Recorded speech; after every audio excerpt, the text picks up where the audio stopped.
I don't say this often, but this is a must-watch. You brought up if we would have sent soldiers up on Capitol Hill on January 6th, the morning of. So let's go back. I hate to do this. Let's go back. I'm going to be pedantic and talk about our high school civics class. Capitol Hill, legislative branch, military, executive branch. Capitol Hill, you don't go up there if you're the executive branch, the military, unless you're invited. To do something different is called a military coup. So I was not going to be party to that, obviously, because that's un-American and in violation of my oath of office to the Constitution. So this narrative that we should have moved faster or had been up there beforehand would have been. Could you imagine what would have happened if I would have pushed National Guard troops up on Capitol Hill before the riots started? Wow, it would have been a mess. I know the only person who got killed was Ashley Babbitt by Capitol Police Officer Michael Byrd. That was the only shot fired. Do you think that was a justifiable shot given the situation? Well, the Protective Service detail, I don't. It appears to me that when she came through the window, that she crashed in on the security bubble and they shot her. That was the moment when I realized we had been promised that the police in Washington, D.C. and on Capitol Hill could handle up to 1 million protesters that day. And you don't use your military for domestic law enforcement.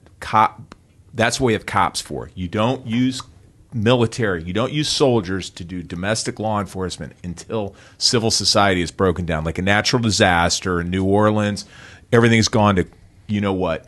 That's when you go in there. That's when the military serves and does law enforcement duties.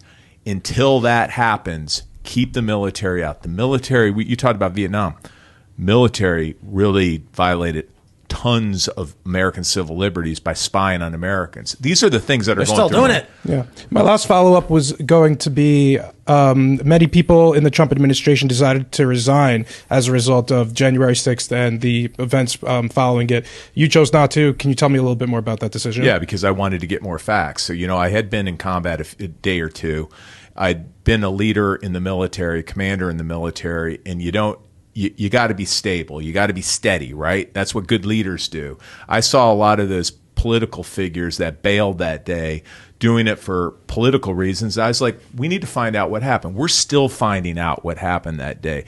So, here's the one that always bugs me when these bigwigs talk about, I thought it would have been the reason I stayed is because I had to protect something. If it wasn't for me, I had to protect our soldiers. I'm not saying that. That's not what I'm saying. I'm just saying that's my job. I got 6 weeks left or whatever it was, 4 weeks left. And what was that? Was it Thomas Paine, Sunshine Soldiers? What's that? Yeah. It's like, hey, you get paid for the good times and the bad. And you really get paid for the tough times. That's what the American people pay you for, right? You never thought it was a coup or anything? Dude, I was running the military. There was no coup. Just wanted to make it clear. Millie was right about that. Millie's like, the only way there has to come through us. There was going to be no military coup. Dude, I spent my life in service to this country, and I swore to protect and defend the Constitution. There's no way that I was going to allow, back to your point about resigning. If it came down to that, and the president was he wasn't going there. If it would have gone there, I would have resigned and gone right outside and gotten on TV and said, I resigned in protest because I was asked to do something anti-constitutional. Period. End of story. Bye. Have a nice day. That's if he asked for you to bring troops out? If he was going to use them inappropriately or anti-constitutionally.